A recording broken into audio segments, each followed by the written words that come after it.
लिखिए सबने, टॉपिक है आज का नेबुलाइजेशन। नेबुलाइजेशन पता है सबको क्या होता है? किया है ना आप लोगों ने पेशेंटों को? क्या करते हैं, क्या होता है नेबुलाइजेशन, क्या होता है?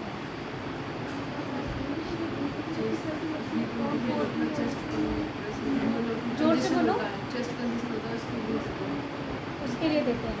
और जो डिस्निया वगैरह है या फिर कब्जिंग आ रहा है, सांस लेने में दिक्कत हो रही है या अस्थमा का पेशेंट है, उसको नेबुलाइजेशन होता है।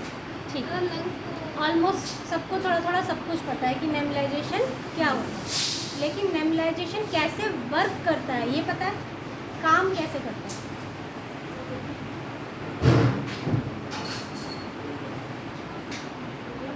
नेबुलाइजेशन आपने दिया, आप सबने बता दिया, काम कैसे करता है नेबुलाइजेशन? प्रिवेंट करता है, हाँ, प्रिवेंट जैसे डिस्निया वगैरह इसको प्रिवेंट करता है, और अस्थमा है उसको प्रिवेंट करता है, कफिंग। ठीक। Basically nebulization reduce the inflammation from the lungs, हाँ, and open airway, especially in case of respiratory illness. ठीक है, अब देखो ये काम कैसे करता है। जो आप तो मेडिसिन लिक्विड डालते हो ना, तो नेबुलाइजर जो है लिक्विड मेडिसिन को मिस्ट में कन्वर्ट कर देता है। मिस्ट मतलब धुंध। आप तो जो लिक्विड मेडिसिन डाल रहे हो, यानी कि तरल मेडिसिन जो आप डाल रहे हो, लिक्विड जब आप डालते हो चैम्बर में तो लिक्विड ही मेडिसिन निकलती है, नहीं निकलती ना, एक भाप जैसा, एक धुआं जैसा निकलता है ना, तो लिक्विड को मिस्ट में कन्वर्ट कर देता है। ठीक है, नेबुलाइजर। क्लियर है? जब वो मेडिसिन लिक्विड मिस्ट में कन्वर्ट हो जाती है तो मिस्ट क्या करता है? मिस्ट हमारे फेफड़ों में पहुंचता है और हमारे एयरवेज को ओपन करता है, इन्फ्लेमेशन को रिड्यूस करता है। ठीक है, ये वाला किस चीज़ में हेल्प करता है? Basically to reduce the inflammation of the lungs and open airway.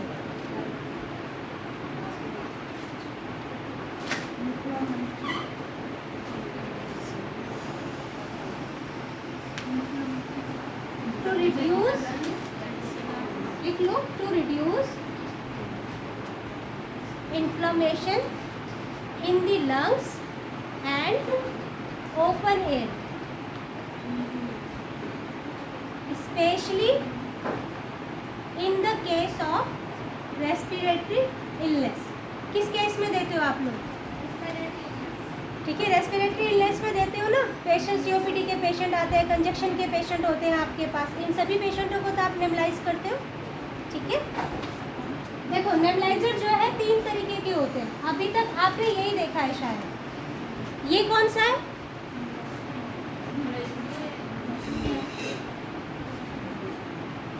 Nebuliser 3 तरीके के होते हैं। पहला जेट,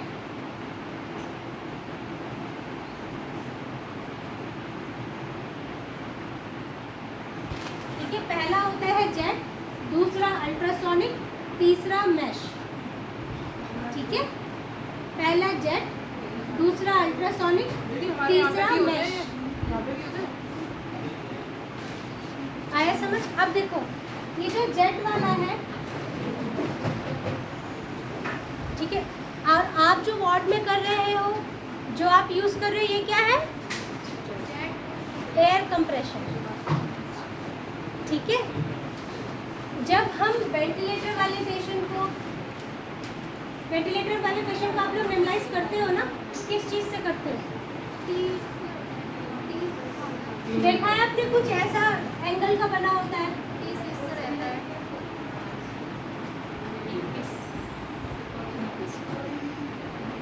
देखा है यहाँ पे कुछ ऐसा कनेक्टेड होता है। टीपीस सुना है? सुना है टीपीस? ठीक है, तो जेट आपका ऐसे ही होता है, यानी कि जो आप वेंटिलेटर से कनेक्ट करके दे रहे हो, जेट नेबुलाइजेशन। इसके अलावा अगर आप वेंट से नहीं दे रहे हो, अलग से दे रहे हो, तो सेम ही टी पीस में एक और पाइप अलग से ऐड होती है। ठीक है, थोड़ा बड़ा होता है, उसको बोलते हैं जेट नेबुलाइजेशन। अब हम बात करते हैं जो आप नॉर्मली यूज़ करते हो। तो जो आप लोग नॉर्मली यूज़ करते हो इसके पार्ट्स पता है आप लोगों को कि क्या क्या है? ये क्या है? ये तो मैंने आप सबको बता दिया। ये क्या है आपका? एयर कंप्रेशर, ठीक है। दूसरा ये क्या हुआ? मास्क जो है अकॉर्डिंग टू पेशेंट सिलेक्ट किया जाता है। चाहे वो पेशेंट आपका एडल्ट हो तो एडल्ट मास्क होगा, पीडियाट्रिक हो तो आपका पीडियाट्रिक मास्क होगा। तो अकॉर्डिंग टू पेशेंट हम मास्क को सिलेक्ट करते हैं। मास्क के साथ फिर आपको ये 3 चीज़ें मिलती है ना। इसका क्या नाम है? इसका नाम है मेडिसिन चैम्बर, ठीक है। ये क्या है? मेडिसिन कैप, ठीक है। आप इसे चैम्बर बोलो, कप बोलो। और दूसरा जो सबसे इम्पॉर्टेंट पार्ट होता है नेबुलाइजेशन के लिए, जिसके बगैर नेबुलाइजेशन होना इम्पॉसिबल है। अगर ये गया तो आप नेबुलाइज कर ही नहीं सकते। क्यों? क्योंकि आपका ये जो कैप है यही लिक्विड को मिस्ट में कन्वर्ट कर देता है। अगर ये नहीं होगा तो आप कितना भी मेडिसिन डाल के नेबुलाइज करने की कोशिश करो, आपका मिस्ट जनरेट हो ही नहीं सकता है, ठीक है। तो इसलिए इसका होना इम्पॉर्टेंट है। तो जब भी हम नेबुलाइजेशन किट कोई खोलते हैं तो हम सबसे पहले जितने भी हमारे पार्ट्स हैं वो सारे चेक कर लेते हैं। तो ये क्या हो गया आपका? ये क्या हुआ? ठीक है। इसको क्या बोलते हैं? पाइप। कौन सी पाइप? नेबुलाइजेशन पाइप, ठीक है। आप या तो इसको क्या बोलते हो? ट्यूब। आइडियली आप लोग ट्यूब बोलते हो। इधर इसका नाम है हॉज। क्या? हॉज, ठीक है। हॉज, HOSC।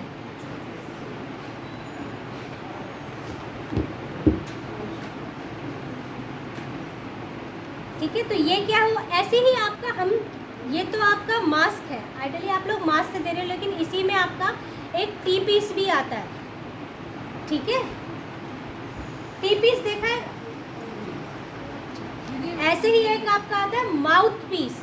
टी पीस हम वेंट वालों के लिए यूज़ करते हैं, लेकिन नॉर्मली हम देने के लिए या तो हम लोग मास्क यूज़ करते हैं या फिर हम लोग माउथ पीस यूज़ करते हैं।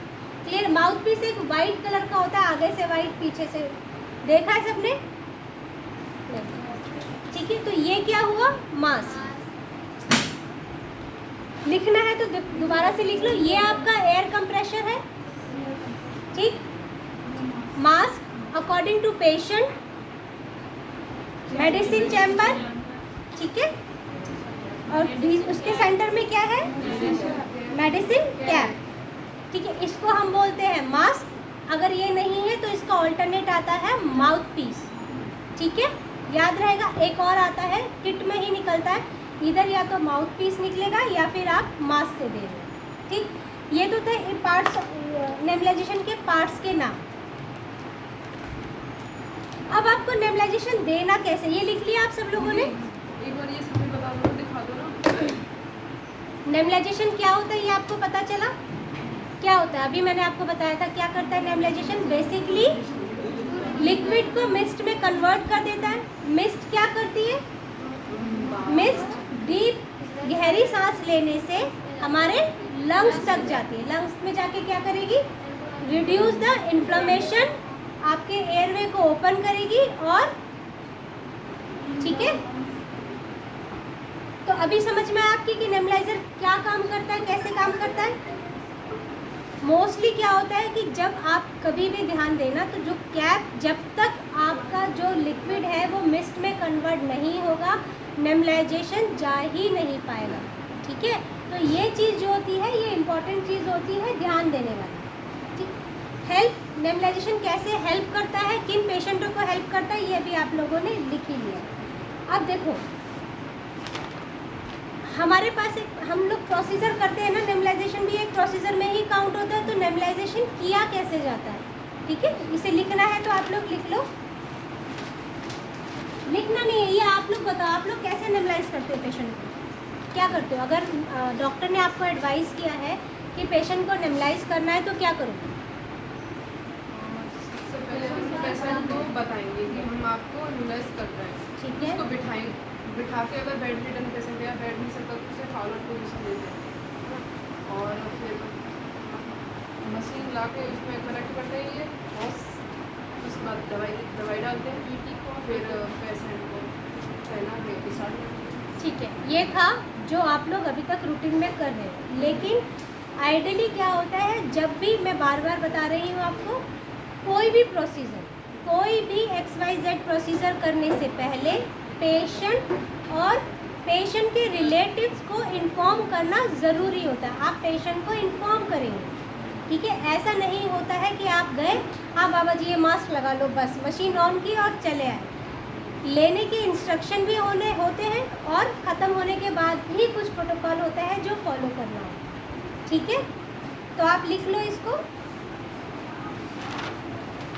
सबसे पहले कोई भी मेडिसिन देने से पहले, चाहे वो आपको पता है ना नेबुलाइजेशन का कौन सा रूट है, किस रूट से जाती है नेबुलाइजेशन? बाय माउथ, ठीक है। तो कोई भी मेडिसिन देने से पहले, चाहे XYZ कोई सा भी रूट हो, हमें क्या प्रोटोकॉल फॉलो करना होता है? हमें मेडिकेशन राइट्स फॉलो करने होते हैं। मेडिकेशन राइट्स आप लोगों को मालूम है ना? उसके बाद आप क्या करोगे? Second important, hand wash. कोई भी आप लोग बोलते हो ना 5 मोमेंट ऑफ हैंड हाइजीन में, बिफोर डूइंग एनी प्रोसीजर, तो सेम ऐसे ही नेबुलाइजेशन भी आपका प्रोसीजर है। तो नेबुलाइजेशन देने से पहले क्या करना है आपको? हैंड वॉश, ठीक है। उसके बाद लिख लो, चलो, wash your hand properly. Procedure है ये first, wash your hand properly, make the patient sit in, make the patient sit in an upright position. Make the patient sit in an upright position. Third है check the patient breathing pattern and pulse. यानी कि nebulisation से पहले भी आपको patient का vitals, जिसमें important क्या है? ब्रीदिंग पैटर्न और पल्स लेना इम्पॉर्टेंट है। Check the patient breathing pattern and pulse. Explain the breathing procedure. अब देखो, मेन आपका यही है, जब आप किसी भी पेशेंट को नेबुलाइज करने के लिए जाते हैं तो आपको नेबुलाइजेशन प्रोसीजर और आपको पेशेंट को इंस्ट्रक्शन देने होते हैं। क्या इंस्ट्रक्शन दोगे आप पेशेंट को? क्या बताओगे?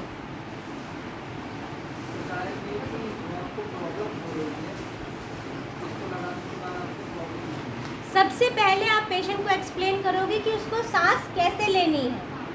ये सबसे ज़्यादा इम्पॉर्टेंट है। पेशेंट को कैसे सांस लेनी होती है ड्यूरिंग नेबुलाइजेशन? धीमी और गहरी, ठीक है। कैसे सांस लेते हैं हम? बाय माउथ लेना होता है। आपको गहरी सांस लेनी है और धीमी, ताकि जितनी मेडिसिन जितनी हो वो उतनी ज़्यादा क्वांटिटी में हमारे लंग्स तक पहुंच सके, ठीक है। तो एक्सप्लेन द ब्रीदिंग प्रोसीजर। इसके अलावा साथ में आप क्या करोगे? पेशेंट को ये भी बताओगे कि इन केस आपको कोई प्रॉब्लम होती है, कुछ पेशेंटों को नेबुलाइजेशन से प्रॉब्लम होती है, उनको घबराहट होने लग जाती है, ठीक है, ट्रेमर्स आने लग जाते हैं। अगर ऐसा कुछ साइड इफ़ेक्ट पेशेंट को महसूस हो रहा है या पेशेंट अनकंफर्टेबल फील कर रहा है, तो आपको वो वॉच करना है या पेशेंट को बताएंगे कि अगर आपके साथ ऐसे कोई भी एबनॉर्मलिटी आप फील करते हैं तो आप हमें तुरंत बताएं, ठीक है। तो ये बताना होता है पेशेंट। 5th पॉइंट में लिख लो,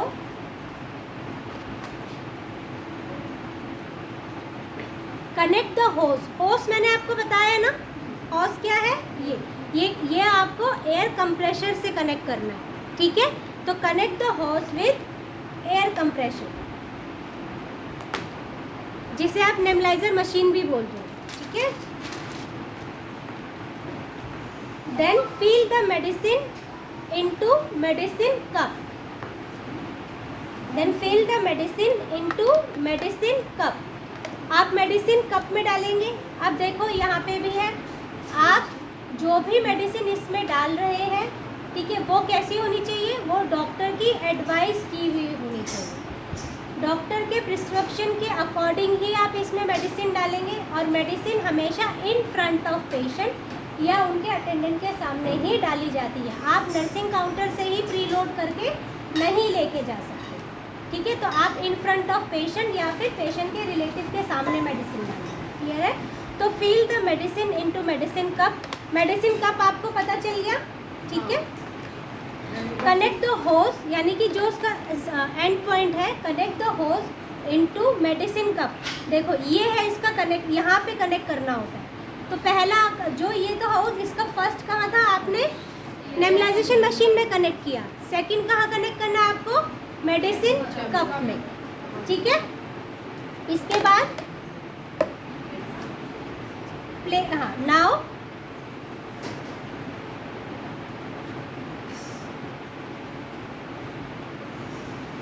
now place the mouthpiece between the lips. अब यहाँ पे अगर आप माउथ पीस यूज़ कर रहे हैं तो आप पेशेंट को बोलेंगे कि उसको दोनों होठों के बीच में रखनी है, और अगर आप मास्क लगा रहे हैं तो आपको बताना है कि पेशेंट को मास्क, या आपको पेशेंट को मास्क लगा कर देना है, ठीक है।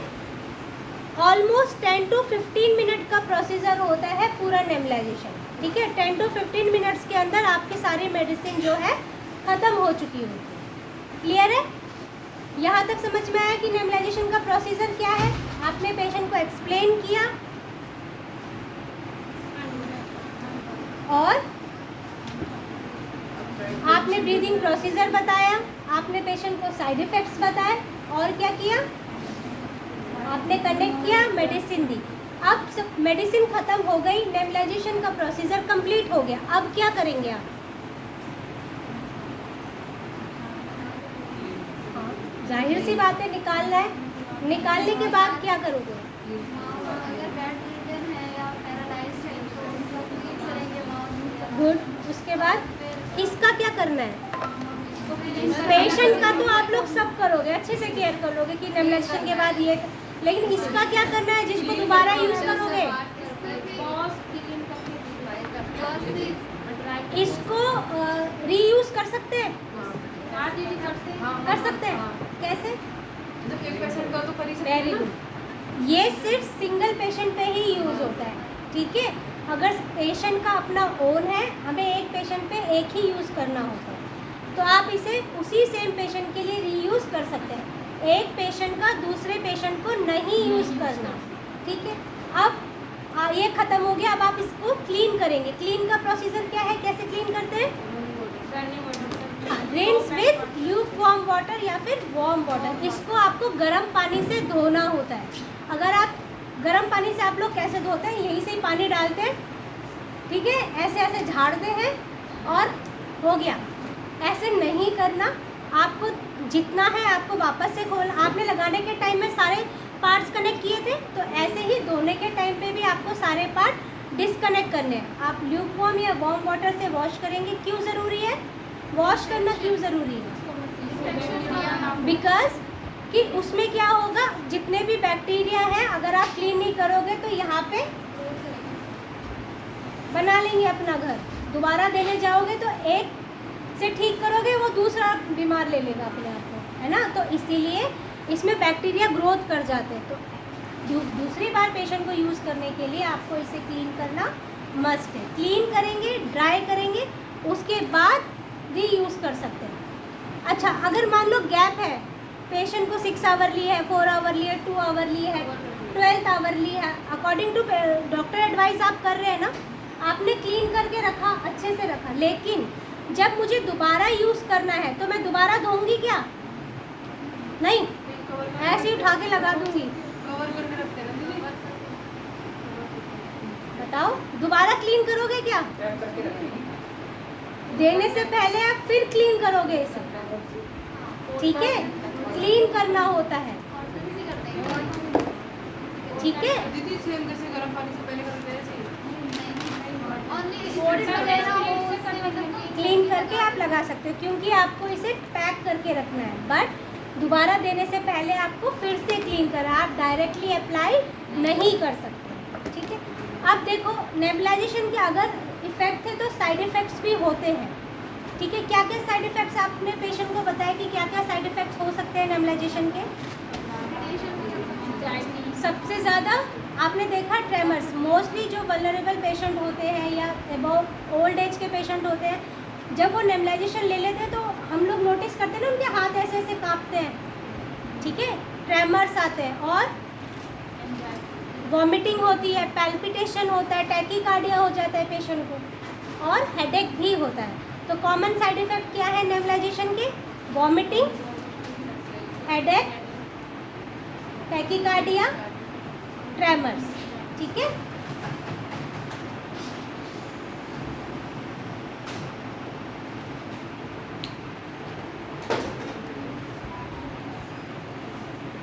लिख लो, वॉमिटिंग, हेडेक, टैकीकार्डिया और ट्रेमर। आया समझ? अब जब भी कोई प्रोसीजर करने जाएंगे तो सबसे इम्पॉर्टेंट मेडिकेशन राइट आपको याद रखना है कि जिस पेशेंट को आप मेडिसिन देने जा रहे हैं वो वही पेशेंट है। जितना डॉक्टर ने मेडिसिन एडवाइस किया है, प्रिस्क्राइब किया है, क्वांटिटी हमारी उतनी ही हो। इसीलिए 10 मेडिकेशन राइट्स आपको फॉलो करने ज़रूरी होते हैं। इसके अलावा सेकंड क्या है? Breathing instruction. अगर आप पेशेंट को बताओगे नहीं कि नेबुलाइजेशन के टाइम पे उसको सांस कैसे लेनी है तो नेबुलाइजेशन देना ही आपका वेस्ट हो जाता है।